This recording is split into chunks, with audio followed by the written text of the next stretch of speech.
everyone, I'm Eszter Vajda and welcome to Hometown Talents and Treasures. We're at the finish line at the annual Run for the Troops 5K.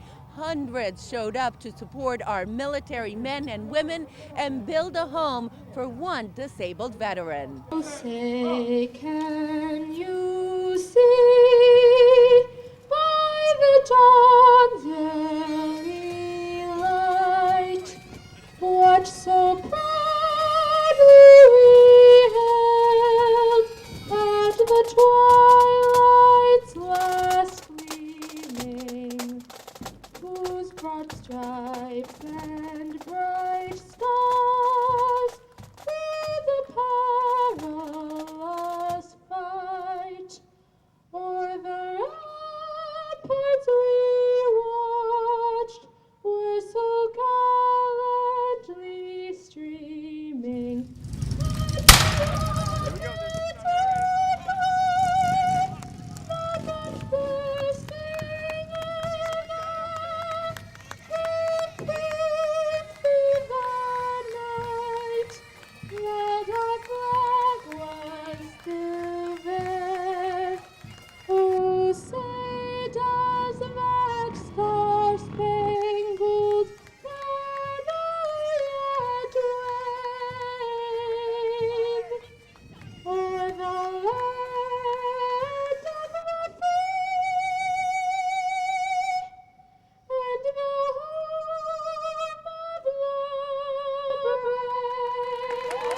New house being built for MAD. How do you think that's going to change the way you guys live? It's going to make everything so much easier, less stressful, easier for Matt to do just day-to-day things. It's really going to change our entire lives, actually. Yeah.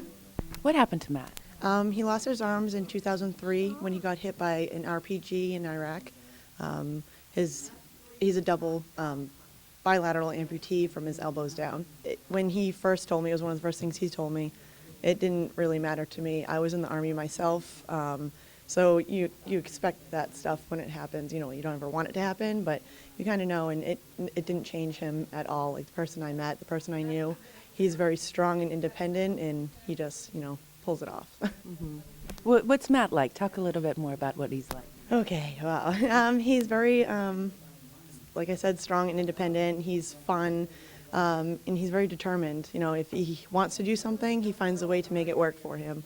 I'm always very, very proud of him and impressed. Like, he always just blows people's minds when he does things. And tell me about the home that's going to be built. We're going to be building in Hopkinton, New Hampshire. We just found out that, purchased land, so excited. It's going to be a nice, gorgeous home, 4-bedroom, 2-bath, very easy for Matt to control and do stuff in the house. Awesome. Your home was built in North Carolina thanks to the Home for Troops. How has that new home changed your life?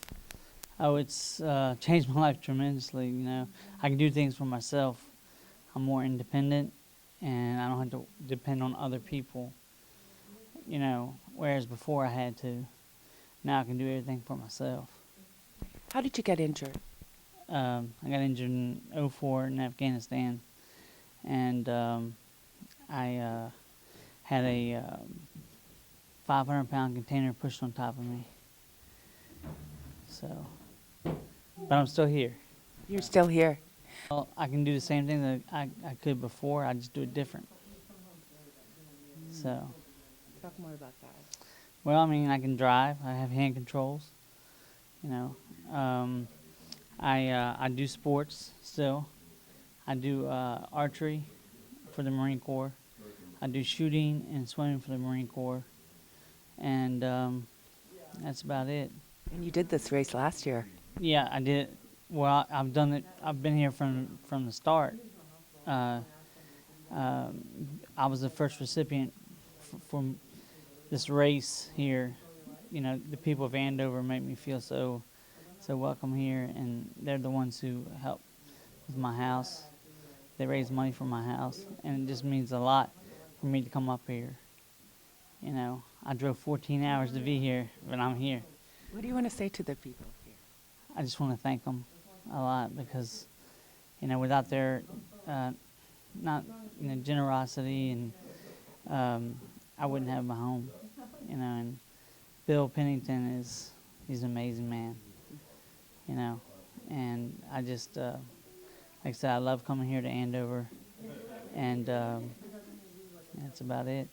Joe, thank you for what you do. Thank you for your service for your country, and you're quite an inspiration. Your spirit is very strong. Thank you, ma'am. Bill, why is this race important to you? Well, it's an honor of my mom and dad, and just a great way to say thanks to those people who keep us safe. And you know, it's just a great opportunity to say thank you, like I just said. And it means a lot, not only to the people here, but the people all across the world that are keeping us safe every day. They'll hear about this event thanks to people like you and the media, you know, and that they know that people like, you know, all these people today are supporting the troops. It makes a huge difference to them. Their morale, you know, imagine being in Afghanistan in the middle of nowhere and you hear about an event like this going on in Andover. It's got to be helpful. So it not only impacts this community, but worldwide. Hey, and Bill, that's something that Joey Smith said to us, that he lives in North Carolina and people all the way here in Andover care for him. They never met him. They don't know his story, but it means so much to him. Yeah, and I like to say a little thing about Joey. He traveled 13 hours in a hand-controlled truck to be here. Physically, that's extremely draining on him because of his physical condition, and just that shows the type of dedication he still has to his country today, and he will give anything to keep serving his country. And today he is serving by being here and supporting, you know, the cause and everything. Joey's a phenomenal guy, and all these guys are my heroes, you know. So. Bill, thank you for what you do in the community. God bless America, my home, sweet home. Why are you guys running? This is our third year running because we're running for the sergeant. We're really proud Running of for him. the what he's done. troops. For the troops. For all the Good troops. cause. A good cause for all the troops, for him also, mainly. And it just goes to great cause, home for our troops. It's just been something that we're all really passionate about, helping those who serve their country, and this is one way that we can give back to them. As an American, I believe that we should always show our support to our troops and their families. I mean, it really comes down to the freedom, and they protect, and their families serve. And even if, whether they go over there or they're here or they're putting the time in, they actually are the ones that are true heroes and are the ones that put their hearts into it to protect what they believe in. My grandfather served, and his brothers served. My grandfather always said to me that you be proud and you respect our country because many men and women fought for that, and to be proud of that, because there's so many other countries that don't have the freedom to do what we do every single day of our lives, and sometimes we take, unfortunately, that for granted. God bless America, my home, sweet home. Thanks so much for joining us on this segment of Hometown Talents and Treasures. And if there's someone or an organization you'd like to see featured on the show, email me at esternvajda@gmail.com. Remember, it can be anyone. The important thing is that they selflessly donate their talent and time to help others. See you next time.